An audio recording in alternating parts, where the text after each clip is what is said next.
Eu sou professor Júnior Magalhães, da UEM, do curso de pós-graduação em Educação para a Ciência e a Matemática, o PCM, e junto com os outros 4 programas, a gente se uniu para, durante esse momento de isolamento social, né, provocado pela pandemia, o Covid, a gente manter a pós-viva, por isso que, inclusive, o título dessa série de lives ficou como Pós-Viva Lives, né? E, para iniciar, eu sugeri esse título, né, o plágio na pesquisa científica e suas consequências, porque é algo que já há algum tempo vem me incomodando, desde o meu início na carreira acadêmica, como professor, que eu comecei em 2004, isso já tem mais ou menos 16 anos, né? E por isso que, então, hoje nós vamos falar sobre essa temática. Os 2 apoios que protegem os autores, né, sobre essa questão de plágio. Um está previsto no Código Penal, né, uma lei antiga, desde 1940, que diz no artigo 184 que violar direito de autor de obra literária, científica ou artística pode dar uma detenção de 3 meses até 1 ano ou multa. Né? Essa relação da pena, ou prisão ou multa, é uma redação mais nova, de 2003, que complementou esse artigo do Código Penal. Uma outra lei, que é uma lei específica de direitos autorais, que é de 1998, ela pontua no seu artigo 24 que são direitos morais do autor o de reivindicar a qualquer tempo a autoria da obra, e, inciso 2, o de ter seu nome, pseudônimo ou sinal convencional indicado ou anunciado como sendo o do autor, na utilização de sua obra. Bom, como a gente está falando de plágio, eu acho importante a gente trazer uma breve definição, o conceito, que fala assim: plágio não é somente a cópia fiel e não autorizada da obra de outra pessoa, seja ela artística, literária ou científica. É também, e mais comumente, a cópia da essência criadora sob veste ou forma diferente, isto é, a apropriação indevida da produção de outrem, mascarada por um modo distinto de escrever ou pela versão para outro idioma, entre várias possibilidades. Ou seja, não precisa ser literalmente a cópia, né? Como também, em alguns casos, como aconteceu com um político da Alemanha, que ele traduziu uma obra de uma outra língua para o alemão, né, e décadas depois que foi descoberto que ele tinha feito isso, mas ele caiu por denúncia, né, e teve que ter o seu título discutido pela universidade. Bom, definido o conceito de plágio, eu pontuei aqui algumas formas de plágio que a gente pode encontrar na vida acadêmica. Né? O primeiro, onde a gente pode encontrar, né, seria no relatório de aula prática, né, no trabalho de disciplinas, ou outros tipos de trabalho de disciplina. Apresentação multimídia, eu já pude presenciar alguns casos disso, onde a gente tem aí o Google que faz buscas, e entre as buscas existem apresentações prontas, né, onde muitas vezes o aluno ou os alunos podem baixar essa apresentação e utilizá-la como se fosse dele, sem fazer a devida referência, né. Como um dos primeiros casos que eu pude presenciar, eu cito aqui também o TCC, né, ou monografia final de curso, tanto de graduação quanto de especialização. Essa minha primeira experiência que eu disse agora foi em relação a uma monografia de final de curso. Plágio também em artigo, né, dissertação e tese. Bom, Parece que os dois últimos aparentam maior gravidade, né? Mas, ou a gente acha que acontece com menos frequência, mas em todos esses tópicos que eu listei aqui, eu já consegui provar plágios de candidatos ao título ou alunos que fizeram isso em disciplina, né? Bom, em relação a esses vários plágios, eu vou citar aqui 7 tipologias que algumas eu mesmo nominei, mas algumas outras já é bem conhecida e divulgada por vários autores. Entre os tipos de plágio que eu vou trabalhar com vocês alguns exemplos a seguir, tem o plágio de tipo integral, o de tipo parcial, o mosaico, o mix, um que eu apelidei de se fazendo de desentendido, o autoplágio e o conceitual. Bom, como eu disse, eu vou pontuar cada um destes. Pessoal, em alguns exemplos, pouquíssimos, eu trouxe nome de pessoas, mas porque já eram fruto, são matérias que divulgaram o nome dessas pessoas em jornais ou revista, e eu não vi tantos problemas em divulgar a pessoa. Em outros momentos, como um caso particular, inclusive, que eu vou citar mais no final, eu preferi omitir tanto o nome dos plagiadores, quanto o nome dos juízes que deram os pareceres, tá bem? Então, vamos para o primeiro tipo de plágio que eu estou dizendo aqui, que é o de integral, né? Esse é aquele tipo de material que a gente identificou que foi copiado na totalidade de outra pessoa, né? E eu trouxe aqui uma capa de trabalho acadêmico como exemplo, porque de todos os exemplos que eu posso dizer ou presenciei, né, quase todos não se refere a esse tipo de plágio, que é o plágio integral. Geralmente, esse é o tipo de plágio que acontece mais em disciplinas, né, onde o aluno acaba encontrando um trabalho pronto sobre um dado tema, né, na internet, e acha que o professor não vai descobrir e acaba copiando na íntegra este trabalho, né. Por exemplo, eu trabalho em uma das minhas disciplinas, eu trabalho passando um filme, que agora me falha a memória, mas, se não me engano, é Uma Mente Brilhante, e ao discutir o filme, fica como trabalho de casa, eles efetuarem uma resenha sobre o que o filme abordou e o que a gente discutiu sobre ele, né? E eu já identifiquei, não uma, mas posso dizer que várias vezes, cópias integrais de resenhas que tem disponíveis na internet. Esse é um exemplo, né?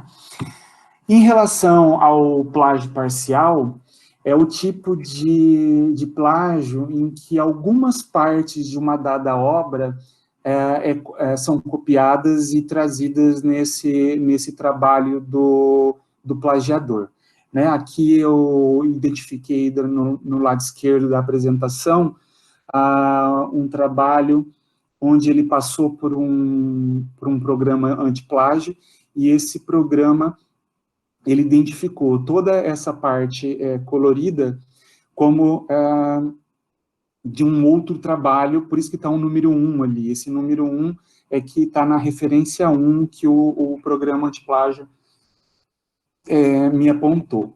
Então, é aquele momento em que o aluno resolve, no meio do texto autoral dele, resolver colocar alguns trechos de parágrafos de outros autores, né? Eu estou falando aluno, mas não é só aluno, não, né? Daqui a pouco eu vou mostrar os exemplos de vários autores e políticos conhecidos, onde a gente, ao longo da história, foi descobrindo que trabalhos deles foram plagiados. Na verdade, eles plagiaram nos trabalhos que eles entregaram para uma defesa ou numa publicação. O próximo plágio que eu menciono aqui é o plágio chamado de mosaico. Porque mosaico, ele vai intercalando autores e compondo um texto de diversas fontes, né? Porém, essas fontes não são indicadas. Então, perceba, nesse parágrafo de cor azul, né, que, embora ele comece escrevendo para Salazar 2005 e tal, não foi ele que leu Salazar. Na verdade, esse parágrafo por inteiro ele foi copiado e colocado aqui como se fosse as palavras dele. Esse caso específico, gente, não é real, tá? Isso daqui eu peguei um texto de um aluno meu e fui grifando só para exemplificar o que seria um plágio por mosaico. Vou dizer que, como professor, é uma das formas mais fáceis da gente identificar o plágio sem precisar de um programa autoplágio. Por quê? Na maioria das vezes, o que acontece? O parágrafo é muito bem escrito, então você observa que o aluno, o autor que te mandou aquilo para você avaliar, sabe estruturar muito bem um parágrafo, só que você começa, durante a leitura, a perceber que, apesar de muito bem escrito o parágrafo, os parágrafos não se conectam muito bem. Aí você, como leitor, você fala assim, mas como que pode, né, saber tão bem escrever um parágrafo e não saber articular com o outro? Essa foi a primeira vez que eu identifiquei um plágio. Né? Nessa época, eu trabalhava numa instituição privada e fazia meu mestrado na USP em São Paulo, morando em Cianorte, aqui no Paraná, né? E eu lendo um TCC, que eu no outro dia, e aí eu comecei a perceber essa questão, né? Falei assim, mas não se conecta, apesar de muito bem escrito. E quando eu cheguei no meu destino, lá onde eu pude ter acesso a um computador, e comecei a lançar no Google pequenas frases, eu fui identificando que cada parágrafo era de um autor distinto, nesse modelo que eu estou chamando aqui de plágio mosaico, né? Bom, passando para um outro tipo de plágio, que eu chamo aqui de plágio mix, que é aquele que é mais difícil para o professor identificar, né? Onde no mesmo parágrafo ele pega várias frases de mais de um autor e vai montando esse parágrafo, né? Então eu tenho aqui o exemplo à esquerda dessa coloração verde, amarelo e azul. Então perceba que ele vai alternando e voltando, sendo que cada cor é de um respectivo autor, né? Então, como eu disse, o plágio mix, ele não é tão fácil identificar, porque no mesmo parágrafo você tem vários autores, né? Então, às vezes, você até na hora de pegar uma frase e jogar no Google para buscar para ver se é plágio, ele traz uma parte do autor ali, por exemplo, que está em verde, mas aí você continua lendo e fala assim, mas ele só plagiou um pedacinho aqui, dá para desprezar, né? Mas no contexto geral não daria para desprezar, porque foi uma somatória de fiéis, né? Então a gente sempre tenta amenizar o problema, né? mas a gente não deveria, mesmo em pequena quantidade. Bom, esse é o plágio mix, né? E aquele plágio que eu apelidei de se fazendo de desentendido. Esse é um plágio também muito comum. Eu já identifiquei em pelo menos 2 teses que eu fui banca, e muito comum também em trabalhos de qualificação de mestrado. Como seria?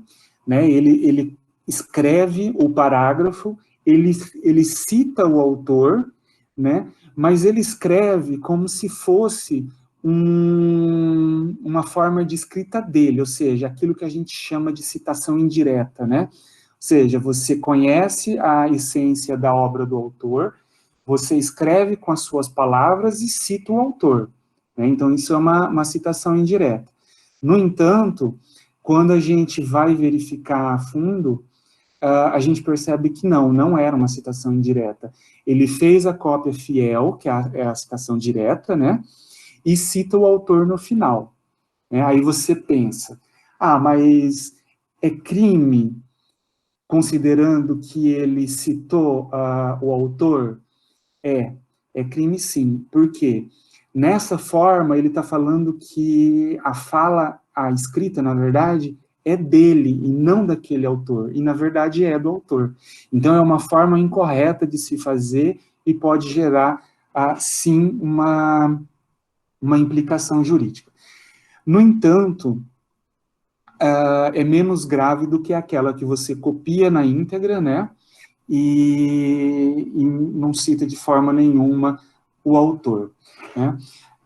Às vezes, como esse ano eu pude presenciar um caso que é de plágio também, onde você começa a fazer a leitura, como eu destaquei aqui, ó, no autor que chama Brick 2000, e aí você fala assim, nossa, que legal, né? Ele teve acesso àquela obra e tal. E aí, na hora que você descobre que é plágio, você fala assim, poxa, né, você estava todo inspirado em fazer elogios porque ele consultou autor renomado ou obras consideradas importantes da área e tal, mas aí você vai ver que até o autor, a forma de citar e etc., foi copiada na íntegra. Bem, um autoplágio. Nesse caso do autoplágio, eu trago uma referência a um autor conhecido no Brasil, um político conhecido no Brasil, né? Mas antes de falar dele, vamos definir então o autoplágio. Então, é quando o autor usa parte de algum material já produzido e utilizado por ele no passado para publicar novamente. Então, suponhamos que eu tenha publicado um artigo em 2007, né? E recentemente um editor me convidou para enviar algum material para a revista dele, que vai sair um número especial agora, e eu resolvo pegar parte disso que eu publiquei lá no passado. Não precisa ser na íntegra, tá? As partes também, já publicada, também merecem citação, mesmo que seja sua mesmo. E se você não está citando, você está cometendo o que a gente está chamando de autoplágio, né? E, então, se isso for publicado agora, desse trabalho lá de 2007, mesmo que em partes, isso implica, sim, plagiar. Claro que é um plágio que você fez de você mesmo, né? É polêmico essa história do autoplágio, porque há vários programas que discutem, por exemplo, se uma dissertação ou tese, né, defendida, se mais adiante você publicar, se isso é considerado um autoplágio, porque uma vez que você já defendeu a dissertação e ela está na biblioteca da universidade, né, então já é um material disponível. Mas daqui adiante eu vou passar um trecho que um juiz deu um parecer em que a gente pode apoiar que, nesse caso, a gente não precisa considerar como autoplágio. Agora, se for material seu publicado, em revistas, jornais, etc., ou livros, né? Isso sim é autoplágio. E eu posso confessar a vocês que em muitas oportunidades, desde a minha graduação para o mestrado, para o doutorado, eu fui migrando algumas vezes de teorias, né? O mestrado eu trabalhei com teoria de currículo, análise curricular, no doutorado eu fui para a transposição didática e representações sociais, e ao estudar a fundo essas áreas e começar a identificar o que um autor especialista daquela dada área escreve, e ler muito material dele, eu comecei a perceber que é muito comum você, pelo menos, cometer um autoplágio aí de parágrafos. Ou seja, eu via que, olha, esse parágrafo aqui que está no artigo tal também está igual no artigo tal, sem a devida citação, né? Então, de certa forma, é comum. É claro que, se for um parágrafo ou outro, não geraria, por exemplo, a revista precisar reprovar um artigo ou cancelar a publicação desse artigo que já estava em evidência, né? No entanto, a gente tem que tomar cuidado porque, em casos como, por exemplo, um que aconteceu na Universidade de Maringá, que é a qual eu componho o corpo de docente, né, uma equipe de pesquisadores publicou um artigo onde somente uma figura que já tinha sido publicado num artigo anterior foi repetido, né, e a primeira revista descobriu, entrou com uma denúncia, e a universidade abriu um processo administrativo, e isso corre até hoje. Enfim, acarretou muitos problemas para alguns autores. Então, é algo que a gente tem que tomar muito cuidado. Mas ainda em relação ao autoplágio, por que eu trago aqui a citação do Gabriel Chalita, né? Chalita, que é um dos autores da área de educação e que publica muito. O Chalita, ele tem 2 mestrados, e o último, que se não me engano é em Direito, foi identificado que 75% desse segundo trabalho dele, de dissertação, era cópia do primeiro trabalho de dissertação. Então, isso é conhecido por vários meios de divulgação, né? Mas aqui eu trouxe a fonte, uma reportagem da UOL, e esse caso é um caso, em minha opinião, muito estranho. Por quê? Porque o reitor da PUC, que foi onde o trabalho foi defendido, e uma equipe que avaliou se era plágio ou não, desconsiderou totalmente a questão de que se era ou não plágio, né? Então, sim, para o reitor não foi plágio, mas para os vários especialistas em que avaliaram essa situação e identificaram um percentual de 75% de equivalência do primeiro trabalho, não tem como negar que é um plágio, né? Em minha análise como pesquisador e professor acadêmico, eu acho que deveria ser, sim, um caso de um título cassado. Esse segundo mestrado dele, em minha análise como pesquisador, se enquadraria nessa questão de cassação do título. E mais um tipo, que é o plágio conceitual, né? Que é aquele onde a ideia de outra pessoa ela é copiada sem ser citada. Muito, mas muito comum em materiais acadêmicos, né? Seja na graduação, seja na pós-graduação. Então, quantas vezes a gente tá lendo lá a pessoa falando que o objetivo, por exemplo, a aprendizagem significativa, e para que isso chegue a acontecer, tem que se identificar o subsunsor, para que o novo conhecimento se conecte a esse sensor para formar um novo conhecimento, etc, etc.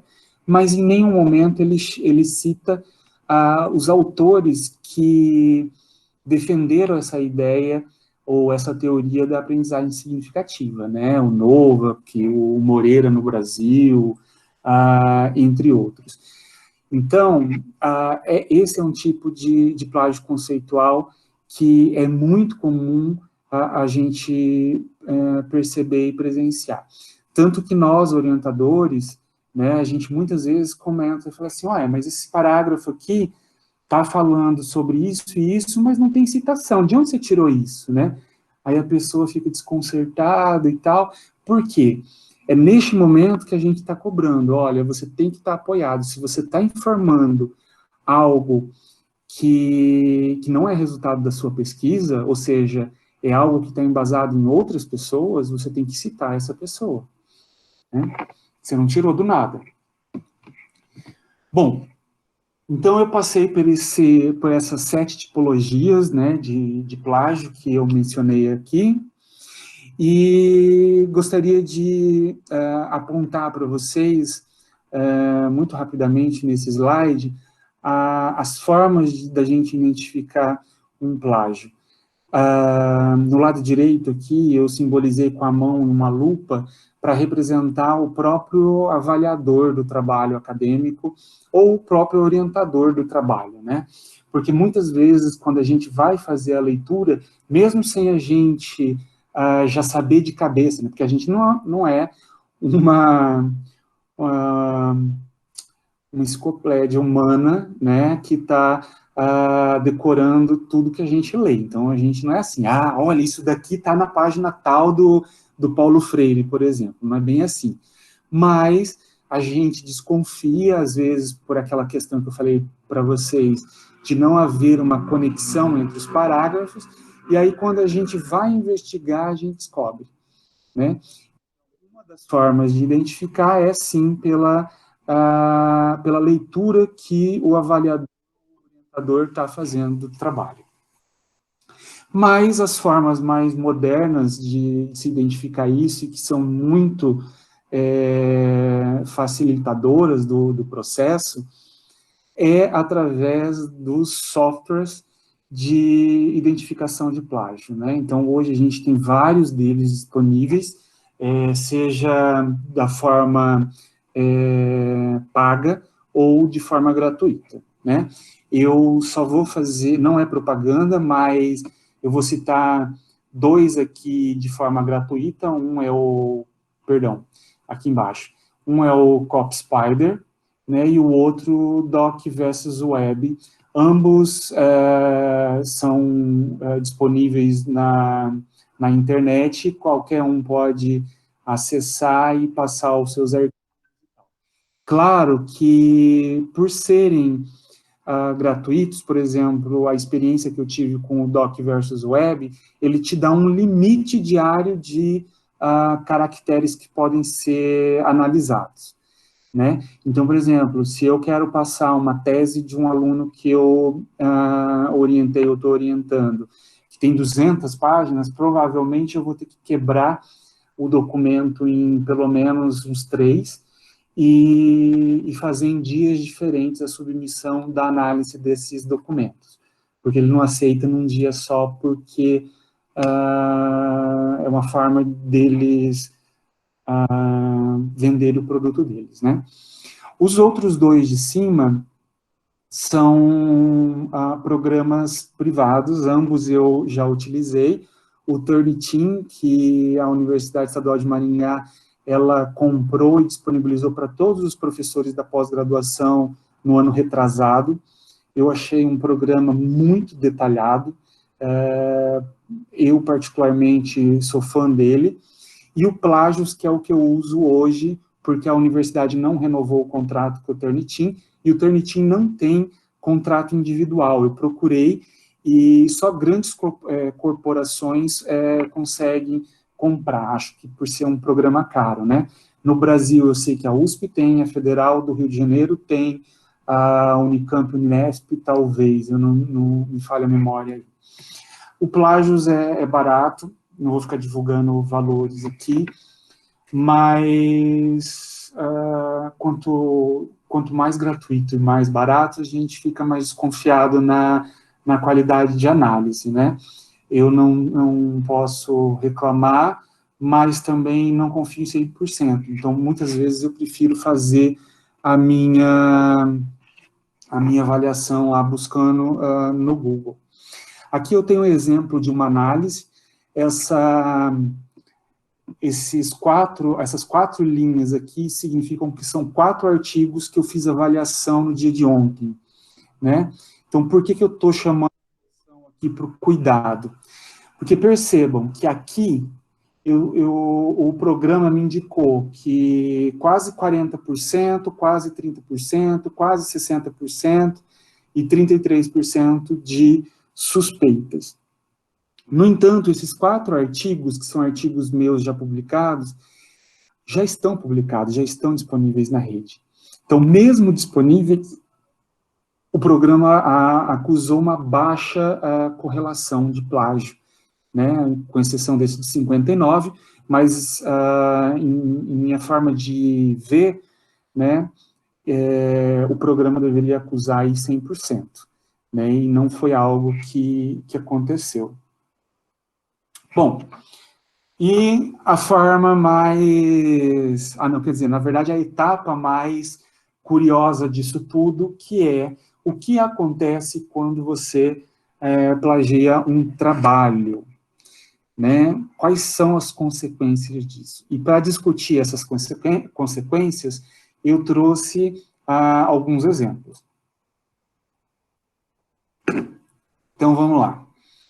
O primeiro exemplo, que é um dos mais divulgados no Brasil, é o caso de uma demissão de um professor da USP e o título de doutorado cassado, né? Então, foi um caso muito divulgado, né? Aqui eu tenho uma matéria da UOL e uma matéria da Folha, que complementam esses dados que eu estou passando para vocês. E esse artigo foi o seguinte, ele foi publicado em 2008, está aqui do lado direito, ó, em 2008 pelos professores da USP, inclusive incluía uma vice-reitora ou uma ex-reitora, uma coisa assim, da universidade, muito conhecida. E aqui seria o primeiro artigo publicado em 2003 por professores da Federal do Rio de Janeiro. Então, neste caso aqui, o plágio foi em relação às figuras, né? Então, percebam que existe muita correlação, né? Na verdade, é a mesma coisa, mas como ele diminuiu aqui no lado direito,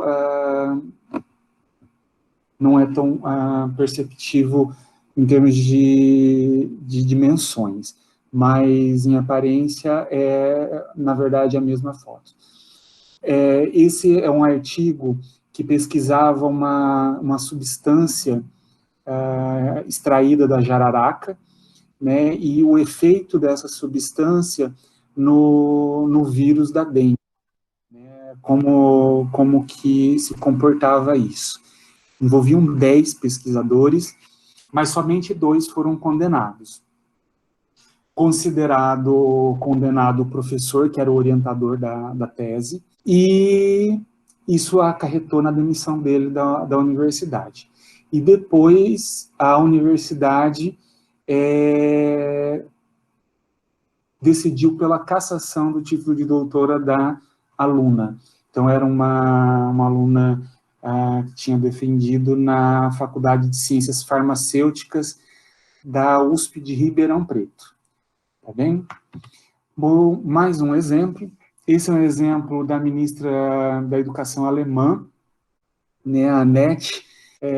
Houve uma repercussão muito grande sobre uma denúncia que ela haveria plagiado um trabalho dela, que é a tese, né, defendida na Universidade de Düsseldorf, na Alemanha, em 1980. Então, veja, olha, ela defendeu em 80 o seu doutoramento, e só em 2013 que identificaram partes copiadas da tese, na tese, na verdade.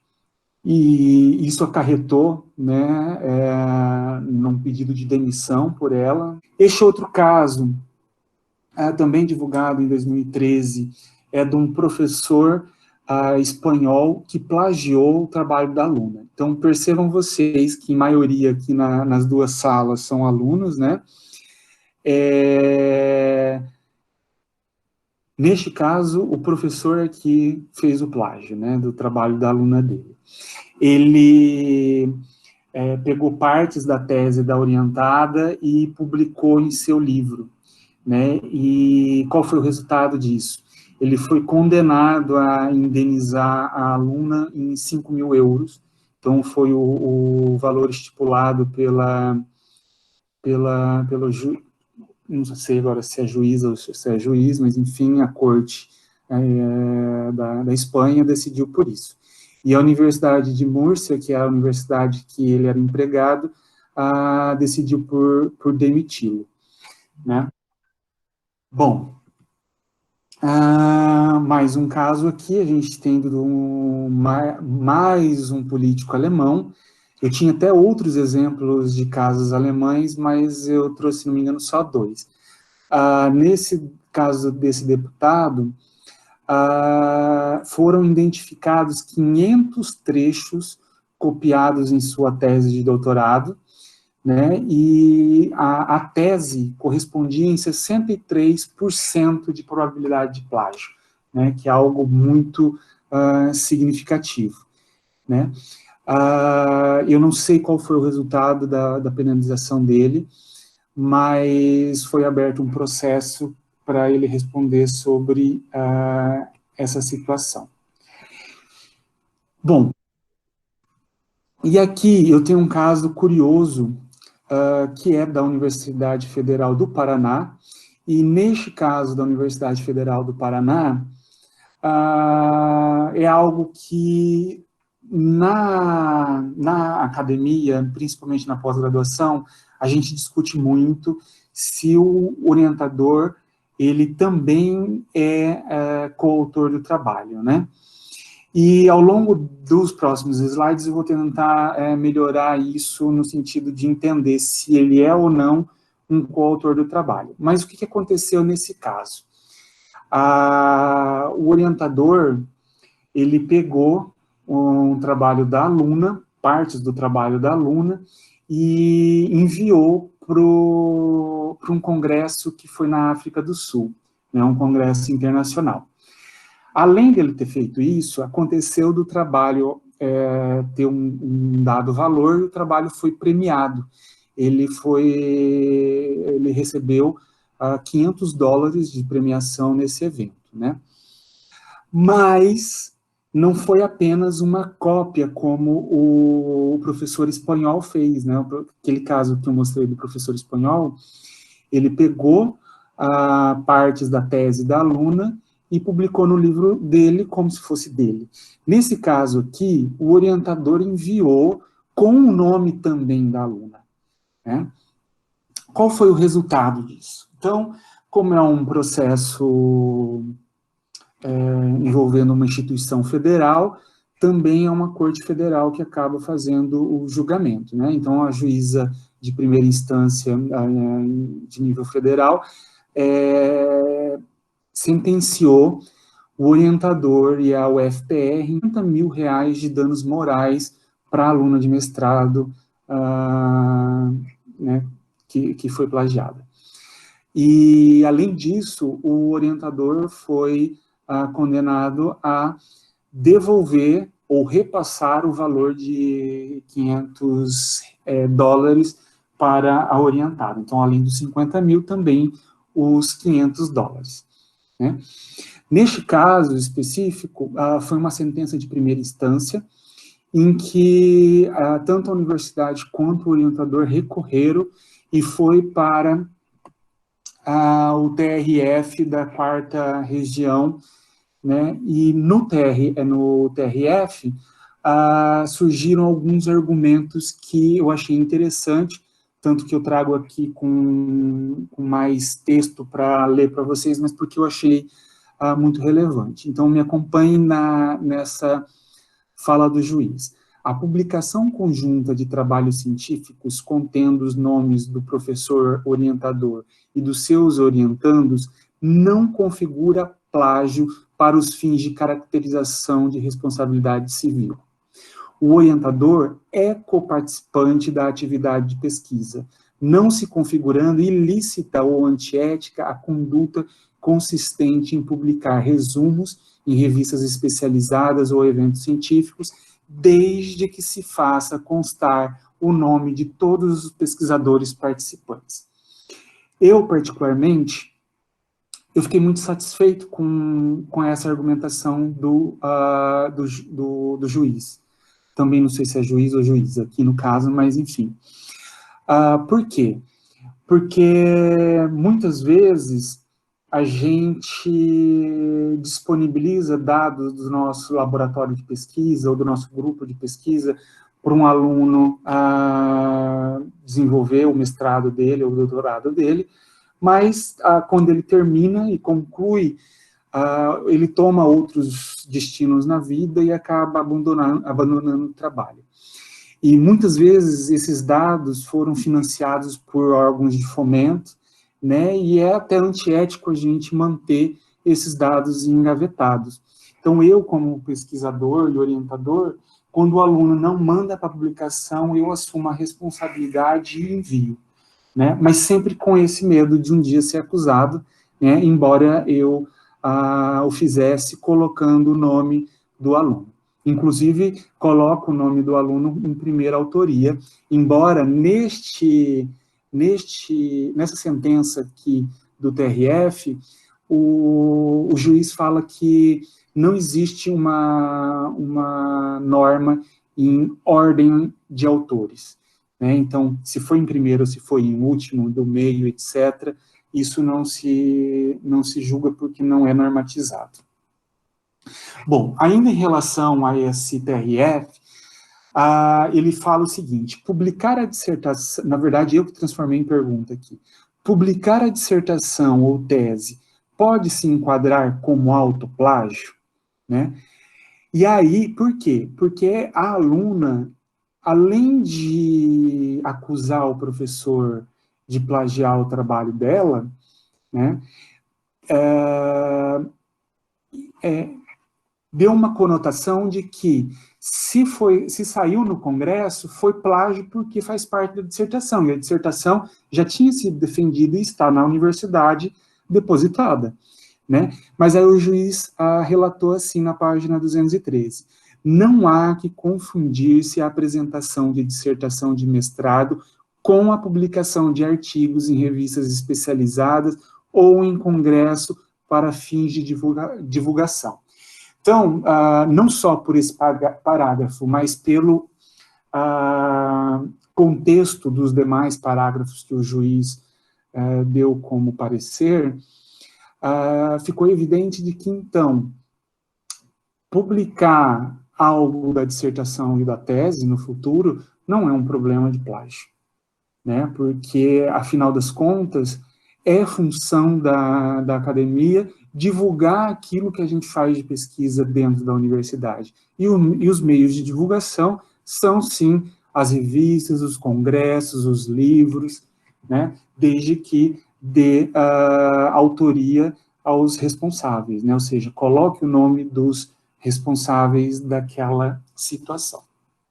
E aqui, já direcionando para a reta final, é um caso de um trabalho publicado nos anais do Simpósio Nacional de Ensino de Física, o SNEF, em 2005, que ocorreu no Rio de Janeiro.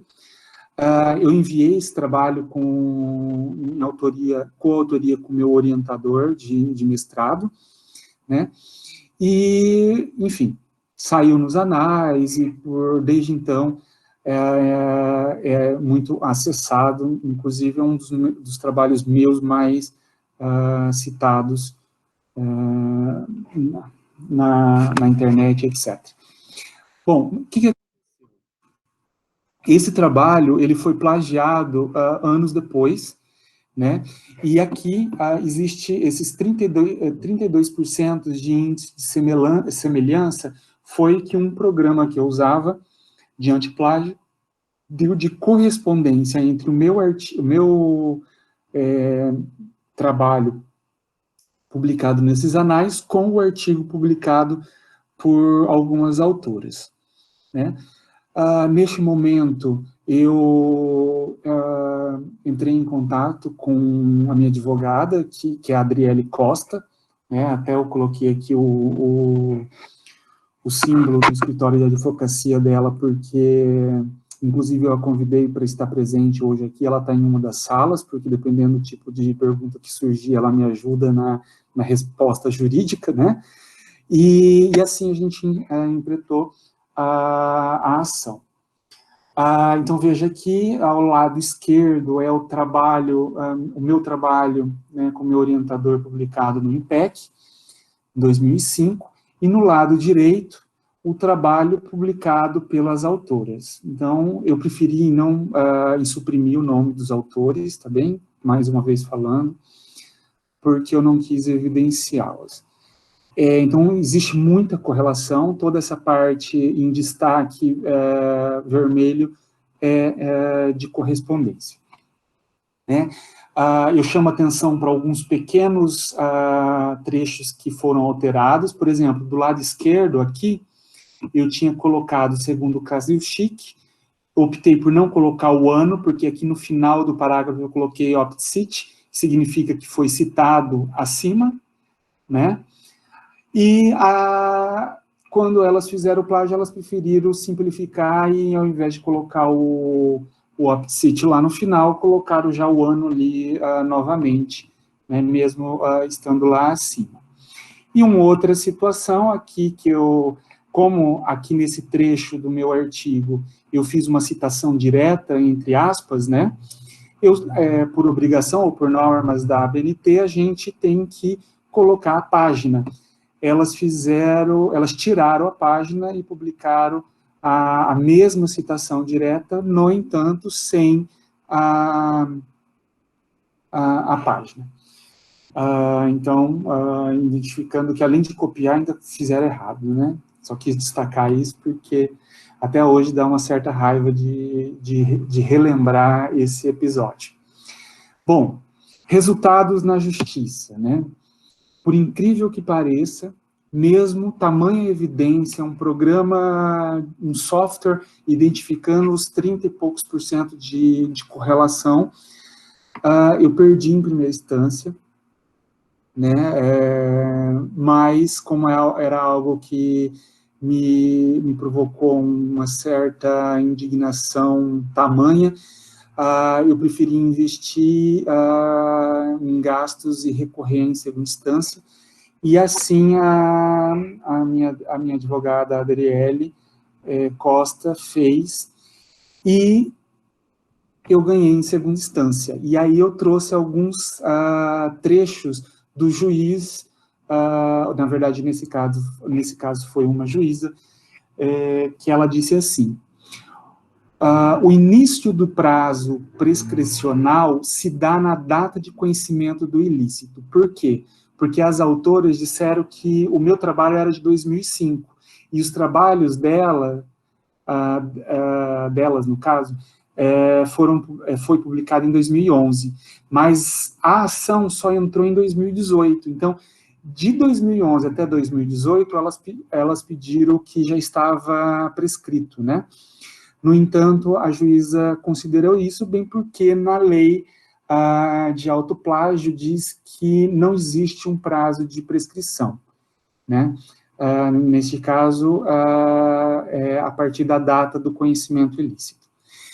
Continuando aqui, os trechos escritos pelo autor em coautoria são deveras muito próximos e, em parte, iguais àqueles escritos pelos réus. Aliás, há várias partes em que houve cópia ipsiliteris de determinada frase ou apenas mera inversão de colocação do verbo. Então, nesse caso, e neste nível em segunda instância, a juíza ela fez uma leitura muito minuciosa e percebeu que mesmo inversão ali de palavras, etc., ainda caracterizava plágio, né? Não se pode dizer ainda que é apenas mera ideia em comum, posto que as mesmas citações são verificáveis nos dois artigos científicos, e não são poucas, ressalto. Isso porque elas argumentaram que, na verdade, aquilo tinha sido apenas uma coincidência, né? E em determinado momento até me acusaram de que se houve plágio, fui eu que plagiei a professora Miriam Krasuchik no livro dela. Mas o livro da Miriam é de 1987. E no trecho que eu mostrei para vocês há pouco, havia citações de 2003, né? Sendo que eu publiquei em 2005. Bom, ainda dos argumentos jurídicos, o que eu acho importante relatar com vocês, a juíza ainda continua. Houve cópia por parte dos réus de parte da obra literária do autor, devendo responder pelos danos morais decorrentes de tal atitude, já que o ato praticado rasga a autoria intelectual do autor conquistada pelo seu labor. Aliás, tem-se que a reprodução dos termos sem uma sequer nomeação da autoria importa em prática ilícita, na tentativa vil de transformar o trabalho e pensamento de outrem como seu, motivo suficiente para gerar danos de ordem moral. Bom, para finalizar, a juíza também coloca da lei de plágio, no artigo 108, que fala: quem, na utilização por qualquer modalidade de obra intelectual, deixar de indicar ou de anunciar como tal o nome, pseudônimo ou sinal convencional do autor e do intérprete, além de responsável por danos morais, está obrigado a divulgar-lhe a identidade da seguinte forma. Aí, na verdade, existem as formas, por exemplo, se foi num jornal que houve um plágio da sua obra como autor, esse jornal ele tem que publicar em 3 números seguintes uma retratação do plágio que foi feito. E existem outras modalidades que esse artigo prevê. Hoje, eu encontro ainda em um impasse em relação a esse artigo. Por quê? Porque, apesar de ter ganho, e eu fui indenizado num valor, se não me engano, de R$6.000, mas corrigidos de 2011 a 2019, que foi o resultado da ação, que isso foi cerca de R$12.000. Apesar de ter sido indenizado nesse valor de R$12.000, eu ainda me sinto ferido no sentido de que a obra, o artigo delas continua na revista, e eu pedi para a revista, para a editora da revista, publicar uma nota de retratação mostrando que os parágrafos, né, tais e tais daquele artigo são dos autores tal e tal, que sou eu e meu orientador. A revista me negou esse direito, e a minha advogada está providenciando agora um pedido judicial para que isso seja feito. Bom, gente, infelizmente a gente estourou o tempo, né?